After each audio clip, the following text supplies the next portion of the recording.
Le sujet est une femme de 23 ans de corpulence et apparence moyenne. Son passé psychologique indique une période de dépression. Il arrive au sujet de recourir à la force excessive pour se calmer. Le sujet est équipé d'une lampe de poche de 75 watts avec une batterie capable de durer 24 heures, un caméscope avec un flux de transmission, et un casque audio pour communiquer avec le docteur.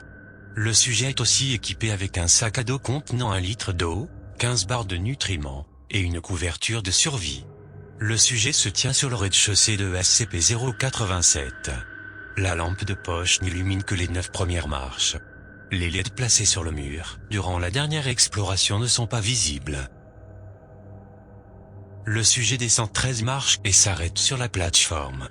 Il n'y a aucune trace de la lumière LED là où la vidéo de l'exploration 2 montre qu'elle était placée. Le sujet indique le point sur le mur où la LED aurait dû être. Le sujet descend. En atteignant la prochaine plateforme, le son de l'enfant qui pleure, le même que les 2 explorations précédentes, est entendu sur la piste audio. Aucune lumière LED n'est présente sur les murs des plateformes. Le sujet continue sans problème jusqu'à ce qu'elle atteigne la 17e plateforme.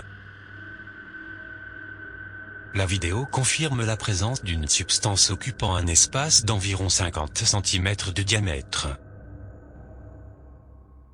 Le sujet continue jusqu'à la 51e plateforme sans problème. La 51e plateforme n'a pas changé depuis la dernière expédition, et les mêmes observations sont faites. Le docteur demande à nouveau au sujet de continuer jusqu'à ce qu'elle remarque quoi que ce soit d'inhabituel.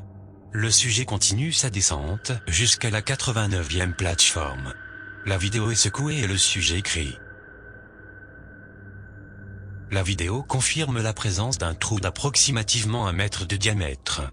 Le sujet dirige la lumière de sa lampe de poche dans le trou, révélant uniquement de la noirceur. Approximativement 4 secondes passent, et une lumière d'une distance indéterminée s'allume pendant environ 2 secondes puis s'éteint. Le sujet continue de descendre le SCP-087, pendant à peu près 1 heure, traversant 164 plateformes. Elle s'arrête pour se reposer sur la 253e plateforme, consumant une barre de nutriments et quelques gorgées d'eau. Le sujet est approximativement à 1,1 km sous la plateforme initiale, et le volume des pleurs n'a pas changé. Après 4 minutes de pause, le sujet continue sa descente, ne s'arrêtant pas pendant 216 séries de marches, 1h30 plus tard. Le sujet est sur la 469e plateforme, à peu près 1,8 km sous le rez-de-chaussée. Le sujet se retourne vers la série de marches.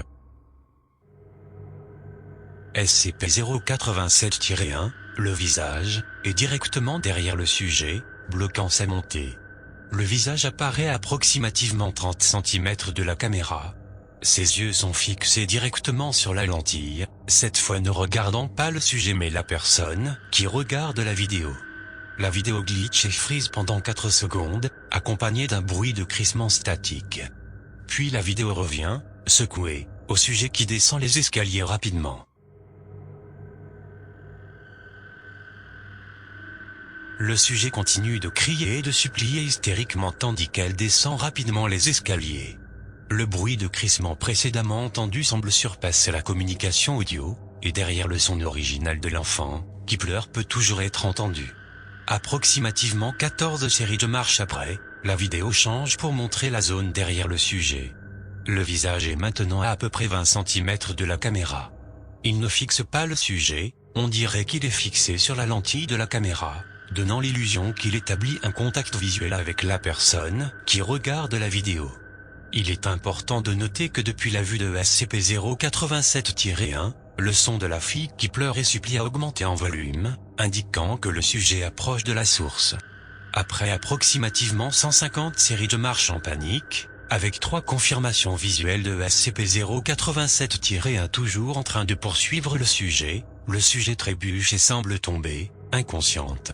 La communication audio indique une forte proximité de la source des pleurs. Le bruit statique de crissement continue. La vidéo montre ensuite encore une autre descente d'une série de marches, indiquant que le sujet n'a toujours pas atteint la base des escaliers. 12 secondes sans mouvement passent avant que le visage ne vienne en vue complète de la caméra. Le contact visuel établi directement avec le téléspectateur. La communication audio et visuelle se coupe, et aucune connexion n'est réétablie.